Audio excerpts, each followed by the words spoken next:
Welcome to our channel. ఏమవుతుందంటే బయట social మీడియాలో నిఖిల్ మామ్ పెట్టిన పోస్టులు వైరల్ అవుతున్నాయి. ఈ పోస్టులు ఆవిడ యాక్చువల్గా ఇప్పుడు పెట్టలేదు, ఇంతకు ముందే పెట్టారు. బట్ ఇప్పుడు ఎందుకు వైరల్ అవుతున్నాయంటే ఈవిడ హౌస్లోకి వచ్చాక ఇంతకు ముందు ఈవిడ పోస్టులు పెట్టినప్పుడు ఈవిడ ఎవరో ఆడియన్స్కి తెలియదు. ఇప్పుడు ఆడియన్స్కి ఈవిడ ఎవరో తెలిసేటప్పటికి ఆవిడ పోస్టులు వైరల్ అవ్వడం మొదలుపెట్టాయి. అంటే ఆ స్క్రీన్ షాట్స్ తెచ్చి మొత్తం ఆవిడ ఎవరెవరి విషయంలో ఎలా మాట్లాడింది. యాక్చువల్గా ఇప్పుడు ఈవిడ నిఖిల్ వాళ్ళ మదర్ ఈ చేసిన పనుల వల్ల ఏమవుతుందంటే లేనిపోని నెగిటివిటీ తెచ్చుకోవడం అనమాట. ఒకటి విష్ణు విషయంలో, రెండు ప్రేరణ విషయంలో. ఈ రెండు విషయాల్లోనూ ఆవిడ ఏదైతే మాట్లాడారో అనవసరం. ఎందుకంటే నిఖిల్ మొన్న ఏదది వాటర్ ట్యాంక్ టాస్క్లో చాలా వైలెంట్గా బిహేవ్ చేశాడు కదా. కొంతమందికి అది వైలెంట్ అనిపించింది, బట్ నిఖిల్ ఫ్యాన్స్ కనిపించలేదు. సో వాళ్ళ ఫ్యాన్స్ లేదు ఏం లేదు అని సరిపెట్టుకున్నారు. సో అది చూసుకుంటారు, ఆడియన్స్ చూసుకుంటారు. కొంతమందికి ఒక్కొక్కల పాయింట్ ఆఫ్ వ్యూ ఒక్కోలా ఉంటుంది. ఇప్పుడు ఒకటి నాకు నచ్చొచ్చు, అది మీకు నచ్చకపోవచ్చు. ఒకటి మీకు నచ్చొచ్చు, నాకు నచ్చకపోవచ్చు. ఇలా ఆడియన్స్ పాయింట్ ఆఫ్ వ్యూలు డిఫరెంట్ ఉంటాయి. అనవసరంగా ఫ్యామిలీస్ ఇన్వాల్వ్ అయ్యి లేనిపోని తలనొప్పి నెత్తిన పెట్టుకోవడం అంటే ఇదే. విష్ణు కోసం, ప్రేరణ కోసం ఏం మాట్లాడారో చెప్తా. ఒకటి, ఈవిడ September 28 అంటే ఇది ఎప్పుడు చెప్పినా వీకెండ్ ఎపిసోడ్ ఇది. ఈవిడప్పుడు ఎందుకు పెట్టారంటే నిఖిల్ని విష్ణు ఒక మాట అంటది, చేతికి గోదలేసి కూర్చోవలసిందని ఏదో అంటారు కదా. అప్పుడు ఆడియన్స్ కోపం వచ్చింది, ఆడియన్స్ మాట్లాడుకున్నారు. ఎందుకు ఆవిడ వాళ్ళ కొడుకునంటే అది తట్టుకోలేక పెట్టేసింది. కానీ దీనివల్ల ఏమవుతుందంటే లేనిపోతే నెగిటివిటీ తెచ్చుకోవడం అనమాట. అనవసరంగా నిఖిల్కి నెగిటివ్ వస్తుంది. అవసరమే లేదు అలాంటివి. తను చూసుకుంటాడు. తను తప్పు అయితే ఆడియన్స్ తప్పు అని చెప్తారు, తను కరెక్ట్ అయితే ఆడియన్స్ సపోర్ట్ చేస్తారు. సో ఇక్కడ ఈవిడ మాట్లాడిన మాటలు అసలు చాలా నేను చెప్పా కదా, హౌస్లో తను విష్ణు వచ్చినప్పటి నుంచి ఇప్పుడు ఈ పోస్ట్ చూసాక మీకు అర్థమై ఉంటుంది నేను చెప్పిన మాట. చాలా మంది అన్నారు నిఖిల్ మామ కోసం నెగిటివ్గా ఎందుకు చెప్తున్నావంటే ఆవిడ అలా మాట్లాడింది హౌస్లో.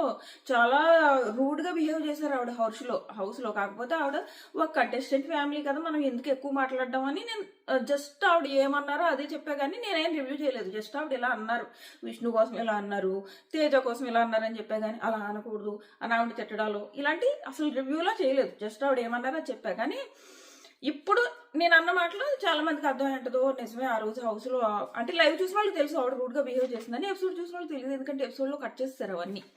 ఇప్పుడు ఈ పోస్టులు చూసాక ఎవరైతే ఎపిసోడ్ ఆడియన్స్ ఉంటారో వాళ్ళకి అర్థం అవుతుంది. సో నిజమే కదా ఆవిడ ఎంత రూడ్గా ఉన్నారా అని. ఏమన్నారో చెప్తా. నిన్న హౌస్లోకి వెళ్ళినప్పుడు కూడా విష్ణు పాపం చాలా ప్రేమగా దగ్గరికి వెళ్తుంటే అని నవ్వారు. అదేంటి ఇప్పుడు ఇలా ఇమిటేట్ చేస్తున్నారు అని అనుకుంటే అక్కడితో ఆపకుండా పాపం అయినా తేనో పట్టించుకోకుండా వెళ్ళింది. అక్కడితో ఆపకుండా లోపలికి వెళ్ళి మాట్లాడడానికి ట్రై చేస్తుంటే నీ నవ్వు అలా నవ్వకు, నీ నవ్వు నాకు నచ్చదు అన్నారు. చాలా తప్పు. ఈవెన్ తేజ నీ బిహేవియర్ మార్చుకో, అవసరమే లేదు అలాంటి మాటలు చెప్పండి. ఇప్పుడు అంతమంది పేరెంట్స్ వచ్చారు, పృథ్వీ వాళ్ళ మదర్ వచ్చారు, హాయిగా అందరితో నవ్వారు, వెళ్ళారు. యష్మి వాళ్ళ ఫాదర్ వచ్చారు, ఫుల్ పాజిటివిటీతో వెళ్ళారు. ఈవెన్ గౌతమ్ బ్రదర్ వచ్చాడు, ఇప్పుడు ఫుల్ పాజిటివిటీతో బయటకు వచ్చాడు. సో ఈవిడ అనవసరంగా లోపలికి వెళ్ళి నెగిటివ్ చేసుకున్నారు. బయటకు వచ్చి దాన్ని ఇంకా ఎక్కువ చేశారు ఈ పోస్టుల వాళ్ళు. ఎందుకు అనవసరమైన పోస్టులు? ఈ పోస్టులో విష్ణుని ఏమంటున్నారో చెప్తా వినండి. I want to slap hardly on this laughing horse face అంట. అంటే గుర్రంలా సకిలిస్తున్న ఫేస్ అని, గుర్రంలో సకిలిస్తున్న ఫేస్ని నేను లాగి లెంపకాయ కొట్టాలనుకుంటున్నా అని చెప్పేసి పెట్టారు. అవసరమా? రెండు ప్రేరణ విష్ణుదేమో అదే వాళ్ళ నిఖిల్ని ఎలా అంటది కదా, చేతికి గాజులు వేసుకోవాలి అని ఆ వీకెండ్ స్క్రీన్ షాట్ తీసి పెట్టారు. ప్రేరణ స్క్రీన్ షాట్ ఏంటంటే, ప్రేరణ నిఖిల్ వాళ్ళని ఆ గ్రూప్ని సోనియా ఉన్నప్పుడు చిల్లర్ ఫెలోస్ అని అంటది కదా, క్లాన్లో టాస్క్ జరుగుతున్నప్పుడు. అప్పుడు ఆ చిల్లర్ ఫెలోస్ అన్నప్పుడు ఆ స్క్రీన్ షాట్ తీసి what a behaviour, what a culture, what a language, ఇంకో వర్డ్ ఏదో యూజ్ చేసి ప్రేరణ కోసం పెట్టారు. సో నేను ఆ స్క్రీన్ షాట్స్ ఇన్స్టాగ్రామ్లో పెట్టాను, కావాలంటే చూడండి. రెండు అనవసరమైన పోస్టులు. ఎందుకంటే ఫ్యామిలీస్ ఇన్వాల్వ్ అయిపోతారు. ఆడియన్స్ తెలుసు, ఆడియన్స్ ఎవరు రైట్ చేస్తున్నారు ఎవరు రాంగ్ చేస్తున్నారు అన్న చూసి వాళ్ళు జడ్జి చేస్తారు. అంత సింపుల్గా ఉంటారు. జడ్జి చేసి విన్నర్ అంటే రన్నర్ అంటే ఆల్మోస్ట్ ఇద్దరు విన్నర్స్ కిందే లెక్క. ఎంతో జడ్జి చేసి వాళ్ళని ఆ స్టేజ్ వరకు తీసుకెళ్తారు వీళ్ళు. వీళ్ళలో ఈ పాయింట్స్ నచ్చాయి, ఇవి నచ్చాయని. నిఖిల్కి ఆల్రెడీ పెద్ద ఫ్యాన్ బేస్ ఉంది కాబట్టి అతని గేమ్ అసలు సరిగ్గా ఆడకపోయినా, జనాలకు నచ్చకపోయినా కానీ విన్నింగ్ రేస్లో ఎందుకున్నాడు? గౌతమ్తో సమానంగా విన్నింగ్ రేస్లో ఉన్నాడు. ఎందుకున్నాడు? ఫ్యాన్ బేస్ ఉంది. అంత ఫ్యాన్ బేస్ ఉన్న పర్సన్ గురించి నువ్వు వెళ్ళి అలా పబ్లిక్ పోస్టులు పెట్టడం అన్నది కరెక్ట్ కాదు ఆవిడ అనిపించింది. సో ఇప్పుడు ఆవిడ నేను యాక్చువల్గా నిన్న నుంచి నేను చూస్తున్నా, సైలెంట్గా ఉన్నా. బట్ ఆల్రెడీ ఫుల్ వైరల్ అవుతున్నాయి పోస్టులు. చాలా మంది మీరు ఎందుకు మాట్లాడలేదు అంటే, నేను మాట్లాడకపోవడానికి రీజన్ ఇదే. నేను జస్ట్ నవ్వు గురించి చెప్తేనే చాలా మంది నువ్వు కావాలని నిఖిల్ని నెగిటివ్ చేస్తున్నారని అన్నారు. సర్లే వీళ్ళకి ఇలా అనిపిస్తున్నప్పుడు మనకెందుకులే మాట్లాడడం అని ఊరుకున్నా. బట్ ఈ పోస్టులు ఆల్రెడీ ఫుల్ వైరల్ అవుతున్నాయి. అలాగే నేను మాట్లాడలేదని కూడా చాలా మంది అడుగుతున్నారు. ఇందులో పెద్ద మాట్లాడడానికి ఏముంది, ఇదే నా ఒపీనియన్. ఏదైనా ఉంటే డైరెక్ట్ చెప్పడం. సో అది నాకు అనిపించింది. ఆవిడ పెట్టకుండా ఉండాల్సింది. 2 పోస్టులు కూడా వాళ్ళ పోస్టులు పెట్టి లాగిపెట్టి లెంపకాయ కొడతానడం. అది విష్ణు కోసం అయితే మరీ ఏంటిది, I want to slap heart. లాగు పెట్టి లెంపకాయ కొడతాను గుర్రంలా సకిలించే ఫేస్ వేసుకుని. తప్పు కదా గుర్రంలా సకిలించే ఫేసు ఇవన్నీ. ఇది నెక్స్ట్ నేను లైవ్ చూడడం మొదలు పెట్టేటప్పటికి యష్మి మేబీ అప్పుడే కన్ఫెషన్ రూమ్లోకి వెళ్ళినట్టుంది. కన్ఫెషన్ రూమ్ పిలిచారో ఏమైందో. లోపలికి వెళ్తే అక్కడ లోపల ఒక డాక్టర్ తన చేతిలో సీతాఫలం పెట్టాడంట. బయటకు పట్టుకొచ్చింది. హెల్తీగా ఉండడానికి ఈ సీతాఫలం తినమని చెప్పి ఇచ్చారంట. సో బయటికి రాగానే గౌతమ్కి డౌట్ వచ్చింది, ఇది ఖచ్చితంగా మా వాళ్ళే పంపుంటారని. యష్మి అంటే అది లేదు, నిజంగానే అక్కడ ఉన్నది డాక్టర్, నాకు ఇచ్చారు, ఇది హెల్త్ బాగోవడం కోసం అని చెప్పేసి ఇచ్చారు అని అంటది యష్మి. నువ్వు అనవసరంగా గౌతమ్, నువ్వు అనవసరంగా నిన్ను చూసి నాకు జాలేస్తుంది లేరు అని అంటది. మరి తనకు తెలిసి అంటదో లేదంటే లోపల మనకంటే చూపించలేదు కన్ఫెషన్ రూమ్లో ఏమైందో. మరి లేకపోతే నువ్వు బయటికి వెళ్ళి చెప్పొద్దని అన్నారు. సో చెప్పదు. ఈ లోపల ఎవరు ప్రేరణ సీతాఫలం తీసేసుకుని స్పూన్ పెట్టుకుని తినడం మొదలు పెడుతుంది అనమాట, యష్మి తెచ్చిన సీతాఫలం. సో ఈ లోపు కాసేపటికి గౌతమ్ పేరెంట్సే వచ్చుంటారని అక్కడిక్కడ ఎతికారు. ఫైనల్గా కన్ఫెషన్ రూమ్ నుంచి వాళ్ళ బ్రదర్ వస్తాడు. ఆయన చాలా టాలెంటెడ్ అంట, టాప్ ర్యాంకర్ అంట. సో అది గౌతమ్ చెప్తాడనమాట, మా అన్నయ్య చాలా టాలెంటెడ్ కాబట్టి అందరూ మా అన్నయ్యనే టాలెంటెడ్ అని అనుకునేవారు. బట్ మా అన్నయ్య ఏమో నేను టాలెంటెడ్ అని ఫీల్ అయ్యి, ఇద్దరికి జస్ట్ 1.5 year డిఫరెన్స్ అంట. నన్ను చాలా ఎంకరేజ్ చేశాడు, ఈ రోజు ఇలా ఉండడానికి రీజన్ అదే. సో అని వాళ్ళ అన్నయ్య గురించి చెప్తాడు. అందరితోనూ మాట్లాడతాడు వాళ్ళ అన్నయ్య. మాట్లాడి అందరూ అడుగుతారు ఎవరెవరి గేమ్ ఎలా ఉంది అని చెప్తే యష్మికి చెప్తారు, మీ డాడీ మీకు చాలా బాగా చెప్పారు, అవి ఫాలో అవ్వండి అని. ఆయన మాత్రం యష్మి వాళ్ళ ఫాదర్ సూపర్ అబ్బా, ఏం చెప్పాలో అది చెప్పారు, ఎంతవరకు అవసరమో అంతవరకు చెప్పారు, సూపర్. ఆయన యష్మి వాళ్ళ ఫాదర్ మాత్రం వచ్చారు చెప్పారు. ఈయన కూడా ఇలాగంటారు అనమాట గౌతమ్ వాళ్ళ బ్రదర్, మీరు ఏదైతే మీ డాడీ చెప్పారో అవి ఫాలో అవ్వండి, ఏవైతే మీ డాడీ చెప్పారో అవే మీకు అవసరం, ఫాలో అవ్వండి అని చెప్పారు. ఆమెకు అర్థం అవుతుంది ఇంక యష్మికి, ఓహో అయితే బయట ఆడియన్స్లో ఎలా ఉన్నట్టు ఉంటుందని. సో అది గౌతమ్ అగ్రెషన్ కంట్రోల్ చేసుకోవాలి, సాందర్ సైకాలజీ నువ్వు బాగా తెలుసుకుంటున్నావు అని అన్నారు. ఇది కూడా యష్మి డాడీ మాటనే ఇక్కడ గౌతమ్ యూజ్ చేశాడు. ఈ సైకాలజీ అందరి సైకాలజీ తెలుసుకుంటున్నావు, నువ్వు సైకాలజీ డాక్టర్ ఇవన్నది యష్మి వాళ్ళ డాడీ అన్నారు. సో తిను ఆల్రెడీ గౌతమ్ వాళ్ళ బ్రదర్ ఆ ఎపిసోడ్ చూసేలేడు కాబట్టి అదే ఇక్కడ యూజ్ చేశాడు. ఈ అగ్రెషన్ కంట్రోల్ చేసుకోమంటే అంత అగ్రెషన్ ఎప్పుడైపోయాడబ్బా అని అనుకున్నా. మళ్ళీ లాస్ట్లో చెప్తాడు, ప్రస్తుతం మనకి ఉన్న అగ్రెషన్ ఓకే, ఇంతకు మించి పైకి వెళ్ళకు అని మళ్ళీ చెప్తాడు. ఇది జరుగుతుంది. నెక్స్ట్ విష్ణు గురించి, వీకెండ్ అంతా మీరే ఉంటారు, వీక్ డేస్ ఉండరాని ఇండైరెక్ట్గా చెప్పినట్టు, వీకెండ్ అయితే మొత్తం మీదే అన్నట్టు విష్ణుకి చెప్తాడు. విష్ణు తెలుసా ఎవరి గురించి మాట్లాడుతుంటే వాళ్ళ గురించి పక్క నుంచి కామెంట్స్ చేస్తుంది. ఒకటి గౌతమ్ గురించి, ఎవరైనా గౌతమ్ గురించి పొగుడుతుంటే పక్క నుంచి విష్ణు అంటుంది, వాళ్ళు ఎంత గొప్ప గేమ్ ఆడేసారో బయటికి వెళ్ళి చూడాలి అంటుంది. గేమ్ అంటే ఏంటి? టాస్క్లు ఆడడం అనుకుంటున్నారా? ఫిజికల్ టాస్క్లు ఆడడం అనుకుంటున్నారా ఏంటి? గేమ్ అంటే నీ జెన్యూనిటీ, మెయిన్ జెన్యూనిటీ చూస్తారు జనాలు. జెన్యూనిటీ, నీ పర్సనాలిటీ, నీ బిహేవియర్, వీటి తర్వాత టాస్క్ ఫస్ట్ అసలు కానే కాదు. నువ్వు టాస్క్లు ఆడకుండా సోఫాలోనే కూర్చో, అస్సలు జనాలు ఫరక్ పడదు. జనాలు సింపుల్గా చూసేది వాళ్ళ పర్సనాలిటీ, వాళ్ళ జెన్యూనిటీ, వాళ్ళు ఎంత నిజాయితీగా ఉన్నారు, వేరే వాళ్ళ మీద కుళ్ళు పెట్టుకోకుండా ఎలా ఉన్నారు, వేరే వాళ్ళ మీద గ్రడ్జ్ పెట్టుకోకుండా ఎలా ఉన్నారు, ఇవి ఆడియన్స్ చూస్తారు. అంతేగాని ఈ అమ్మాయి మరి గేమ్ అనుకుంటే ఏమనుకుంటుందో. సో ఎవరైనా గౌతమ్ని కానీ ఇంకొకళ్ళు ఎవరినో, తేజ నీ పంచులు బాగుంటాయి అంటే, అన్ని పంచులు ఎప్పుడు వేసాడు, బయటికి వెళ్ళి చూడాలి అన్నది. గౌతమ్ నీ గేమ్ బాగుంది అని పృథ్వీ వాళ్ళ మదర్ గౌతమ్ని, నీ గేమ్ బాగుంది, నువ్వు బాగా ఆడుతున్నావు, అంత గొప్పగా ఏం ఆడేసాడు, బయటికి వెళ్ళి చూడాలి. ఇలా ఎవరైనా ఏమనేటప్పటికీ బయటికి వెళ్ళి చూడాలి అని అంటుంది విష్ణు. అంటే ఈ అమ్మాయి అన్న గొప్పగా ఆడేస్తుందని ఫీల్ అవుతుందా ఏంటి? టాస్క్లు విన్ అయినంత మాత్రం అసలు టాస్క్లు కౌంటే ఉండదబ్బా. టాస్క్లు లాస్ట్ ప్రిఫరెన్స్. ఫస్ట్ ఆడియన్స్ చూసేది నీ పర్సనాలిటీ, నీ బిహేవియర్, ఇది ఫస్ట్ ఆడియన్స్ చూస్తారు. లేదంటే ఓన్లీ టాస్క్లు ఆడితే సీజన్ 4లో అఖిల్ సార్థక్ సోహెల్ విన్ అవ్వాలి. టాస్క్లు అసలు మొత్తం ఆ సీజన్ 4లో వాళ్ళిద్దరే ఆడారు కదా. అభిజిత్ ఆడలేదు అప్పుడు, కానీ అభిజిత్ విన్ అయ్యాడు. ఇప్పటికీ బెస్ట్ విన్నర్ గా ఉన్నాడు. ఎందుకు? Just personality. ఆ పర్సనాలిటీ చూస్తారు ఫస్ట్ జనాలు. ఆ పర్సనాలిటీ నచ్చింది అనుకో అంతే, ఏం అవసరం లేదు. నువ్వు గేమ్సే ఆడక్కర్లేదు, జస్ట్ సోఫాలో కూర్చో, గెలిపించేస్తారు. మళ్ళీ చరిత్రలో నిలిచిపోయేలాగా. ప్రస్తుతానికి చరిత్రలో నిలిచిపోయాడు కదా ఇన్ని సీజన్స్ లో అభిజిత్. సో అలాగే మరి ఆ సీజన్ లో టాస్క్లు చూసుకుంటే అఖిల్ సార్థక్ ఫుల్ ఆడాడు, కానీ బయట ఫుల్ నెగిటివ్ అయ్యాడు కదా. అసలు టాస్క్లు అసలు కౌంటే కాదు. సో ఇది అసలు ఆ అమ్మాయికి తెలుసుంటే ఎందుకు ఇప్పుడు డేంజర్ జోన్ లో ఉంటుంది విష్ణు. ఆ అమ్మాయికి ఆ నాలెడ్జ్ లేక డేంజర్ జోన్ లో ఉంది. సో ఇది అయింది. నెక్స్ట్ ఇంకా ఎవరి కోసం చెప్పాడంటే అవినాష్ కోసం. మీరు చాలా కామెడీ బాగా చేస్తారండి. నిఖిల్ ఏమో మంచి సలహాలు కూడా ఇచ్చాడు ఈయన అందరికి. ఏమైనా నిఖిల్కి ఏమో నామినేషన్స్ లో కొంచెం ఆర్గ్యుమెంట్స్ పెట్టు. నిఖిల్ మదర్ యాక్చువల్ గా నిఖిల్కి మైనస్ చేసి వెళ్ళింది ఆవిడ. అనవసరమైన లేనిపోని ఇన్పుట్స్ ఇచ్చి ఏంటో గౌతమ్తో గొడవ పెట్టుకోవద్దని. గౌతమ్తో గొడవ పెట్టుకోవడానికి కాకపోతే లోపల ఫ్రెండ్షిప్లు చేసుకోవడానికి వచ్చారు వీళ్ళు. సో అది యాక్చువల్గా నిఖిల్కి నెగిటివ్ ఇన్పుట్స్ అయ్యాయి. ఈయన ఏమని చెప్తున్నాడు అంటే, గౌతమ్ వాళ్ళ బ్రదర్ ఫిజికల్ గేమ్స్ నువ్వు బాగా ఆడతావు, కానీ ఆర్గ్యుమెంట్స్ నామినేషన్స్ టైంలో ఆర్గ్యుమెంట్స్ అవి స్కిప్ చేయకు అన్నట్టు. అసలు సాధారణంగా ఎవరైనా వాళ్ళ కంటెస్టెంట్స్ గురించి వాళ్ళకి హింట్స్ ఎవరికి ఇచ్చుకుంటారు?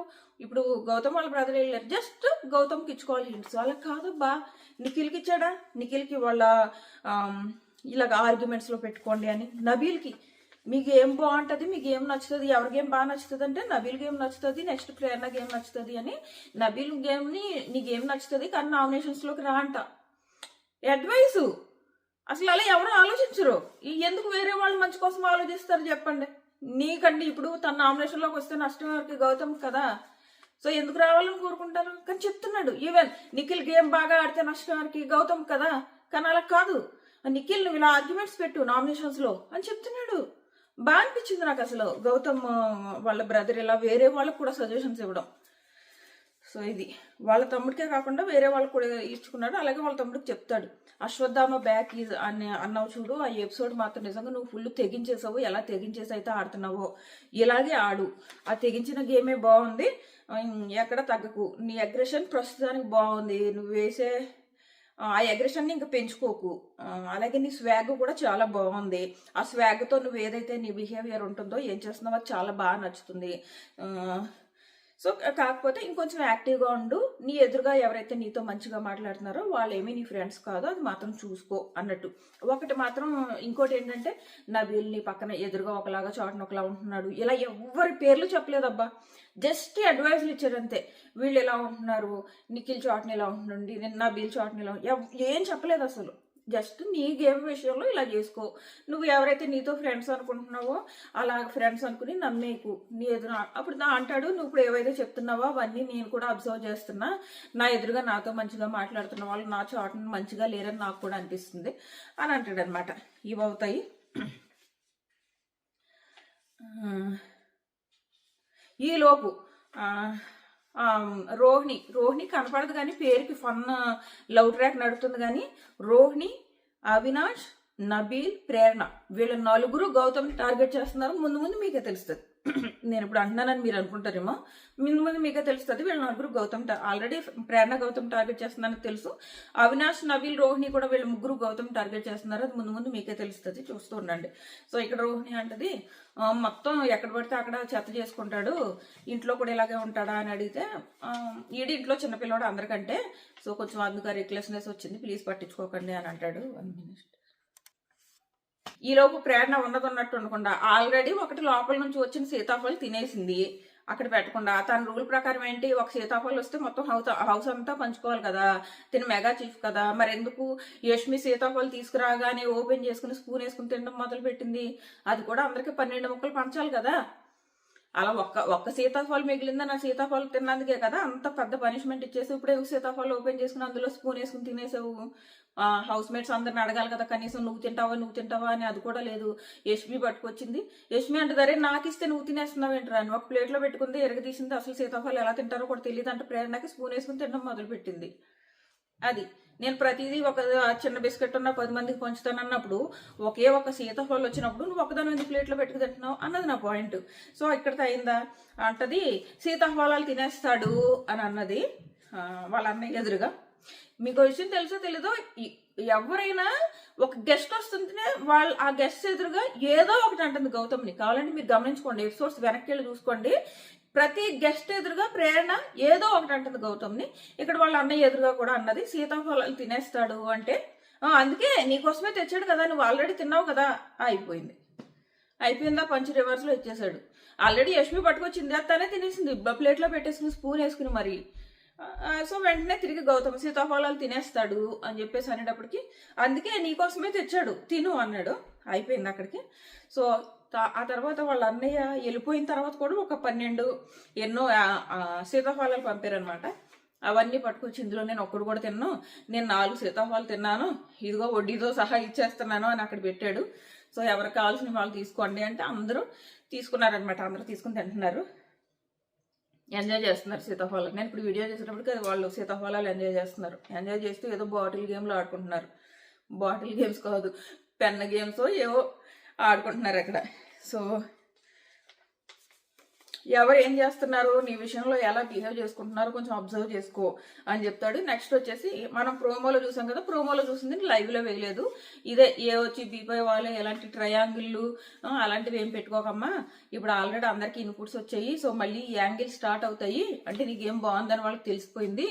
సో ఇప్పుడు మళ్ళీ ఈ స్టార్ట్ అవుతాయి, కొంచెం వాటికి దూరంగా ఉండి సోలోగానే ఉండి ఆడుకో అని చెప్తాడు.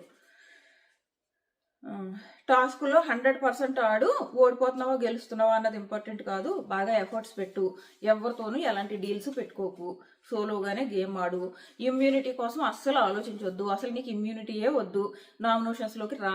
ఈవెన్ నబీల్ కూడా అదే సలహా ఇచ్చాడు, నామినేషన్స్లోకి రా అని. వాళ్ళ తమ్ముడికి ఇచ్చుకుంటే ఓకే, కానీ నబీల్ కూడా ఇవ్వడం అన్నది గ్రేట్. సో నెక్స్ట్ వచ్చేసి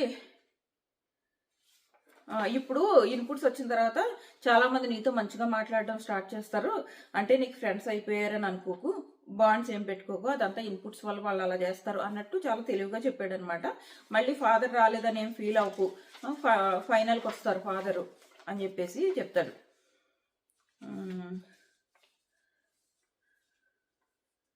నెక్స్ట్ వీళ్ళిద్దరికి ఒక టాస్క్ పెడతారు, అది పొట్టకు కట్టుకుని మనం ప్రోమోలో చూసాం కదా, ఆ టాస్క్ వాళ్ళ అన్నయ్య గెలుస్తారు. గెలిస్తే వాళ్ళ అన్నయ్య పేరు మీద ఉన్న ఎన్వలప్ ఓపెన్ చేస్తే అందులో 51,000 ఉంటాయి అనమాట. 51,000 ప్రైజ్ మనీలో యాడ్ చేస్తే 50 lakhs దాటింది. ఫస్ట్ టైం 50 lakhs క్రాస్ చేసింది prize money. Present prize money ఎంత అంటే 50,30,000 అయింది. సో అప్పుడు వీళ్ళిద్దరు అన్నదమ్ములు కదా, అన్నదమ్ములు సాంగ్ వేస్తారు, నాట్ సాంగ్ వేస్తారు. సో ఫుల్ హౌస్ మేట్స్ అందరూ ఎంజాయ్ చేస్తారు, అందరూ ఎంజాయ్ చేస్తారు. ఆ తర్వాత వెళ్ళిపోయేటప్పుడు చెప్తాడు అనమాట, నాన్న రాలేదని అసలు మనసులో పెట్టుకోకు, ఫైనల్కి వస్తున్నారు నాన్న, నువ్వు ఫైనల్ వరకు ఉంటున్నావు కూడా, లాస్ట్లో నువ్వు కప్పు గెలుస్తావు కూడా అని చెప్పేసి ఏదో ఇలా బొగ్గు పట్టుకుని చెప్పారు. మరి అది కప్పు గెలుస్తావు కూడా అనేది చెప్పినట్టున్నాడు గట్టిగానే అందరికి వినపడేలాగే. సో అది నాన్న రాలేదని బాధపడకని చెప్పేసి ఆయన వెళ్ళిపోతాడు. సో ఇది జరిగింది ఇప్పటి వరకు. ఒక నిమిషమే ఏమందేమో. నెక్స్ట్ వచ్చేసి పృథ్వీ వాళ్ళ మదర్. నేను చూసిన క్లిప్స్లో మాత్రం చాలా బాగున్నారు, బాగా మాట్లాడుతున్నారు అందరితో. అది నేను ఇప్పుడు ఈ వీడియో పెట్టేశాక నేను అది వీడియో చూసి మళ్ళీ అది కూడా చేస్తాను. మన ఛానల్ సబ్స్క్రైబ్ చేసుకుని నోటిఫికేషన్ ఆన్ చేసుకోవడం మర్చిపోకండి. గౌతమ్ బ్రదర్ అలాగే పృథ్వీ అలాగే పృథ్వీ మదర్ వాళ్ళిద్దరు ఇచ్చిన హింట్స్ వాళ్ళ లోపలికి వచ్చినప్పుడు మీకు ఏమనిపించింది అన్నది ఖచ్చితంగా కామెంట్ చేయండి. అలాగే నిఖిల్ మదర్, విష్ణు అలాగే ప్రేరణ విషయాల్లో అలా మాట్లాడడం మీకు ఏమనిపించింది అన్నది కూడా ఖచ్చితంగా కామెంట్ చేయండి. టెరపిక్.